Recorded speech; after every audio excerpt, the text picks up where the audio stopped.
Well, hi, Tammy. Hi, Belinda. I read that you went to school in Italy. Would you tell me something about that? I did some graduate work in Italy, so it was just a couple of courses. And I was studying, I'm an educator, and I was studying the world-renowned and outstanding programs for young children that they have in Reggio Emilia, Italy. And so I went there. Well, what brought about your interest in children's literature? Oh my, I think it's just always been there. I love children's books, especially picture books. I love the blending of art and word together to make these wonderful masterpieces that can even change children's lives sometimes. So you've been into children's books since you were a child, then. Yes, I think so. You co-founded the Prickly Pear Poetry Project. Tell me about that. What is that? Um, it's a little nonprofit organization founded by myself and a friend of mine who's a fellow poet named Kyle Potvin. Excellent work. Look her up, Kyle Potvin, Potvin. And we'd both been intimately connected to cancer. She's a cancer survivor, and I was a caregiver for my husband who died of cancer. So we both recognized that poetry was one of the ways that coping with our experiences with cancer really helped. It was one of the few things that helped us both navigate that difficult stage of our lives. And we decided we wanted to share that helpfulness with other people. So we give a workshop, just a writing workshop about how both reading and writing poetry can be helpful when you are navigating something like that. When I interviewed Michael Rothenberg, I didn't know at the time that he was actually dying of cancer. I honestly didn't know. But he was talking about his son who had died of another cause. And he read this beautiful, long, heart-rending poem called Poetry Saved Me.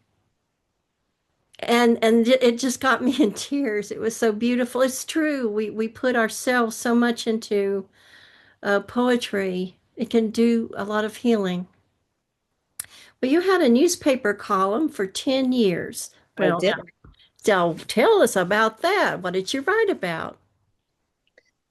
Okay, so after my husband died, I had two small children to raise. I was widowed very young, and I didn't want to work full time. So I was just cobbling together a variety of part-time jobs so that I could be with them before and after school and vacations and all that sort of single mother stuff. And one of the jobs I took in town was delivering Meals on Wheels. And I kept visiting, getting to know these older folks that I was bringing meals to, and they were telling me these wonderful stories about their lives lived out in my town.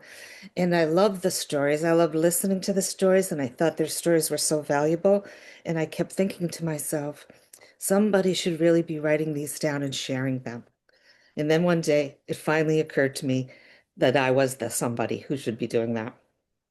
And I pitched the column to our um, local newspaper, and they said yes. And that's how that came to be. I would interview someone who'd been in my town for a long time and could talk to us about what how their life played out in this place and how the place has changed. And it was very rewarding. Well, 10 years, that's a long time. What made you decide to stop, or did the newspaper say enough? No, it was me. I thought 10 years was enough. Yeah. Um, and of course, this is not a uh, rewarding in anything but a intellectual sense. No other way. Um, it was paid, but nothing, a pittance. Hmm. Yeah. And that about the time that my kids were just about grown, and I was returning to full-time work. Mhm. Are you working right now? Full time. I Uh, feel I feel like I'm working harder than I ever have. Oh, are you teaching or librarian? Both. I'm a full-time public school teacher and librarian. So that means I have full responsibility for running the library and I teach a full load of classes. So it's really two jobs, one paycheck. Wow, you are busy then. I Um, am. um, you worked as a scholar at Sankofa. Am I saying that right? Sankofa. Yeah. What is that? And tell me something about that one.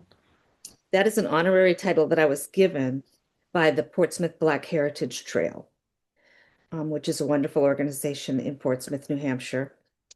Um, and I had acquired a sufficient amount of knowledge about the local Black history that I was given that title. And did you impart information to people in a place, or what? What did you do? Yes, sometimes I gave, for a couple years, I gave walking history tours, and I've written extensively about the subject of local Black history. Mhm. Well, you've had several book publications. I'm going to name one or two and tell me something about each one. Okay. You have The Widow's Handbook, Poetic Reflections on Grief and Survival, with a foreword by Ruth Bader Ginsburg. And how did they get that going on? Isn't that pretty great? Yeah. Um, Connections, the usual way that great things like that happen. That's an anthology. I just have a few poems in that anthology with many other poets. Um, but one of the editors had a personal connection with Justice Ginsburg, Mhm. who was widowed herself, so Mhm. she was interested in writing that. And your debut novel, Broken Buckets. Mm. That was only an ebook, but it was my debut adult novel. What was the subject? School shootings, Oh, conceived of the conceived of while I was sitting in a classroom. oh. And the you had one for to see the elephant. Yes. Or to See the Elephant is a verse novel. It's classified as young adult, so that's sixth grade and up, but very appropriate for adults too. And a verse novel is a complete novel told in poems. And it is also local history that tells the tale of the first two elephants that came to America. Hmm. But did they have pictures, beautiful paintings? Neither. Oh, okay. I guess I Some some newspaper clippings, but that's about it. We're talking about the late 1700s, okay. early 1800s. Lady Wentworth, A Poet's Tale. That again, I am the editor of that. The Lady Wentworth, The Poet's Tale, was written by Henry Longfellow. And it was a poem, again, from my hometown, Portsmouth, New Hampshire, which actually isn't where I live right now. Um, but I was living there then and lived there for a long time. And it's just across the river. I could walk there to New Hampshire from my little house in Maine. So Henry Longfellow wrote this poem, the Poet's Tale, Lady Wentworth, about a young woman in Portsmouth long ago, and it is one of his long epic um, tales, poems. And I didn't like that nobody in my town knew of it, had heard of it.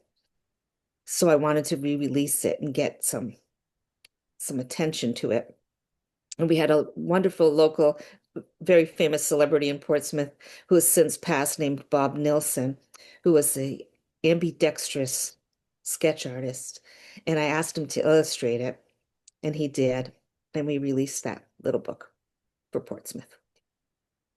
Okay. How was your experience at the Ghost Ranch in the hills of New Mexico? Did you do a lot of writing? Did you start a book, finish a book? How did that experience go? Great. I was there twice. Um, mm, Really important experience in my adult life, I would say, both times I was there. I was working on a novel. It's my adult novel that's still not published. that I worked on for 15 years. So I was working on it then at both the summers that I spent there. Um, but it was the camaraderie with other female writers. It's an entirely female writing retreat. And of course, the mountains, Ghost Ranch, the beautiful atmosphere, the starshine. Yeah, it was pretty great. Well, do you have a couple of poems to read for us? I do have a couple. Um, these are a couple of the most recent poems I have written, and they're companion poems.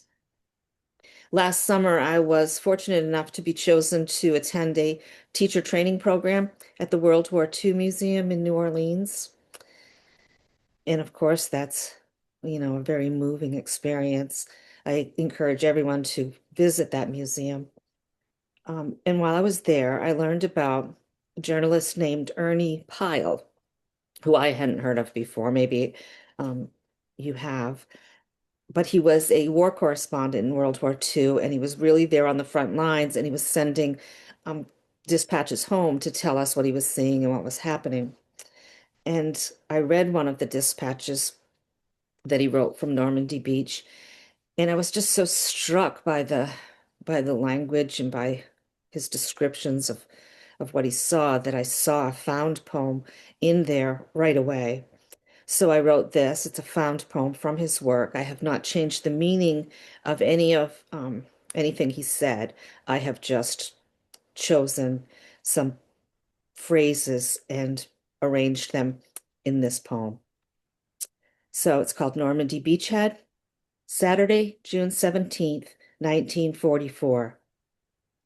Here, in a jumbled row, for miles and miles, are soldiers' packs. Here are socks and shoe polish, sewing kits, diaries, Bibles, and hand grenades. Bibles and hand grenades. Here are letters from home, snapshots of families with toothbrushes and razors staring up from the sand, staring up from the sand. Here are pocketbooks, mirrors, and bloody shoes, broken-handled shovels, portable radios, and mine detectors, twisted and ruined. Here are torn pistol belts, canvas water buckets, first aid kits, and jumbled heaps of life belts. Heaps of life belts. Most ironic, a tennis racket lies lonesome, clamped in its rack, not a string broken, not a string broken. Most of all, soaked cigarette cartons by the thousands. Writing paper and airmail envelopes come second. Blank abandoned pages. Blank abandoned pages. There is a dog still on the beach, pitifully looking for his master. He stays at the water's edge, near a boat that lies, twisted and half sunk. Twisted and half sunk. The strong, swirling tides shift the contours of the beach as they move in and out. They carry bodies out to sea, and later they return them. They cover the corpses of heroes with sand. Then, in their whims, they uncover them. They uncover them. I walked around what seemed to be a couple of pieces of driftwood. They were a soldier's feet. The toes of his GI shoes pointed toward the land he'd come so far to see. He'd come so far to see. And then this is the response poem I wrote to that one. These are my words. My response poem. What did they die for? What was the sacrifice for? If we sit here like demented ducks, waddling out of the way as homegrown fascists goose step across America. More than 4,000 boys died on that beach, many more maimed. They died for us, for freedom and a future they believed in but could not, would not see. Some were so young and silly, they thought they might sneak in a tennis match while in France. Some did it knowing the odds of survival were paper thin, but they did it anyway. What would those boys say to us now if their battered, broken bodies could rise up from that blood-soaked sand? If they could look back over the ocean they'd just puked their way across to see what is happening now in the country they gave all for? What would those boys say to us? And what could even the most eloquent among us possibly say in return? Wow. Oh, great. Thank you so much. And thank you for joining me today. It's nice to meet you. You too, Belinda. Thanks. All righty. Bye-bye. Bye bye.